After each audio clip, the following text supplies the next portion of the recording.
Hello, my name is Anne-Marie Cannon, and I'm the host of Armchair Historians. What's your favorite history? Each episode begins with this one question. Our guests come from all walks of life. YouTube celebrities, comedians, historians, even neighbors from the small mountain community that I live in. They're people who love history and get really excited about a particular time, place, or person from our distant or not so distant past. The jumping off point is the place where they became curious, then entered the rabbit hole into discovery. Fueled by an unrelenting need to know more, we look at history through the filter of other people's eyes. Armchair Historians is a Belgian Rabbit production. Stay up to date with us through Twitter, Facebook, and Instagram. Wherever you listen to your podcast, that is where you'll find us. Armchair Historians is an independent, commercial-free podcast. If you'd like to support the show and keep it ad-free, you can buy us a cup of coffee through Ko-fi, or you can become a patron through Patreon. Links to both in the episode notes. Hello, fellow Armchair Historians.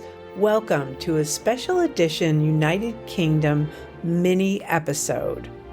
For the next 3 weeks, we will be coming to you from the United Kingdom.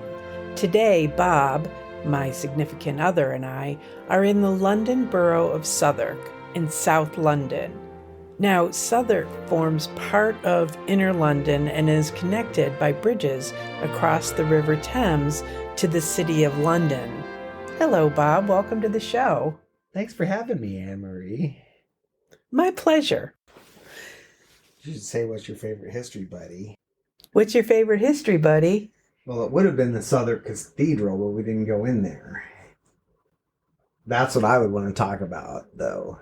Well, the Southwark Cathedral. Since we didn't go in there. That's the most interesting thing in the area, Southwark Cathedral. Why? That's my favorite history, Anne-Marie. Of the things that we saw today, what was your favorite? I guess you should talk about mudlarking on the Thames.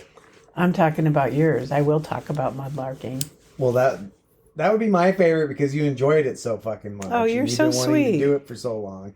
You when you think about it, we didn't do any history today. We ate out. We got donuts. My favorite history was the fact I got a fucking donut from fucking Bread and Beyond. Could you stop swearing? Because I am recording. Are you really? You're going to have to cut those fucks out, Anne-Marie. Maybe. Maybe I'll keep them in. What about the Borough Market? That was history. Okay, I'll go along with that. The Borough Market was my favorite history for today. What's the Borough Market? It is one of the largest and oldest food markets in London. There's been a market on the site dating back to at least the 12th century. Presently, the buildings were built in around 1850-ish. During the 19th century, the Borough Market became one of London's most important food markets due to its strategic location near the riverside wharves of the Pool of London.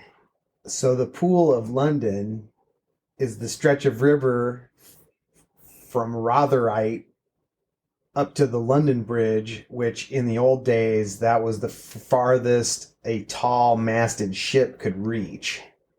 The bridge would basically stop ships from being able to go further upriver.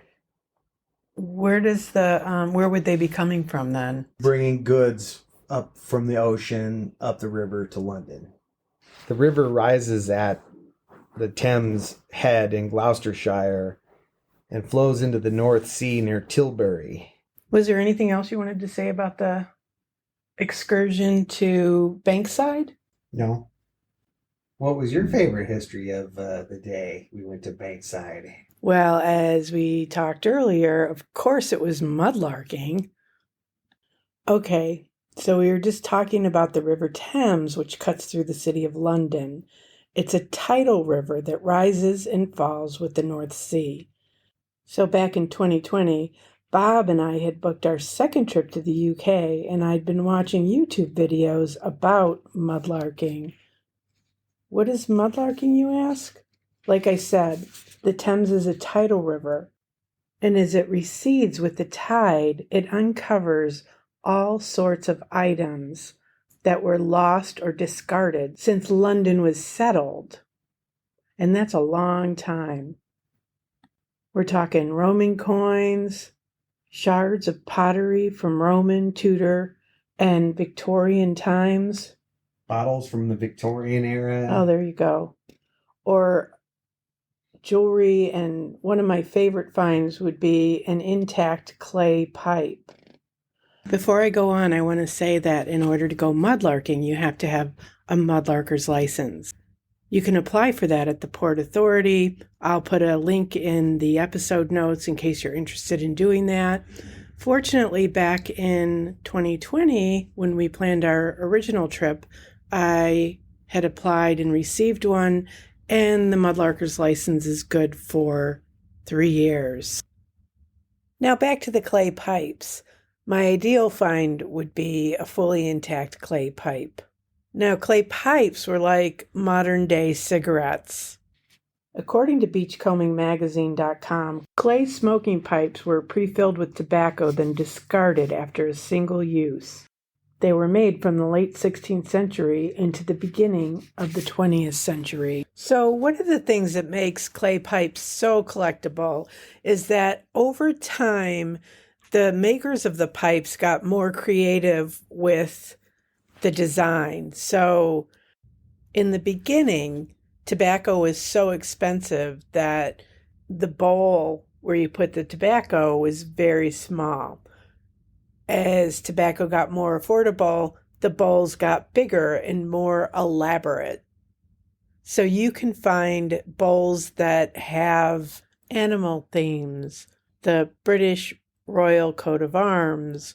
I've even seen one with a woman sitting on a toilet. Today I had my first excursion on the foreshore, and it was really just walking around in front of the Tate Museum in that area on the south side of the River Thames.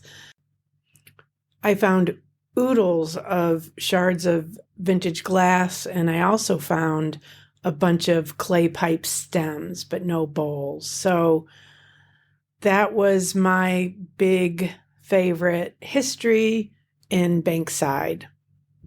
Did you have anything else to add to that, Bob? Not really. Okay.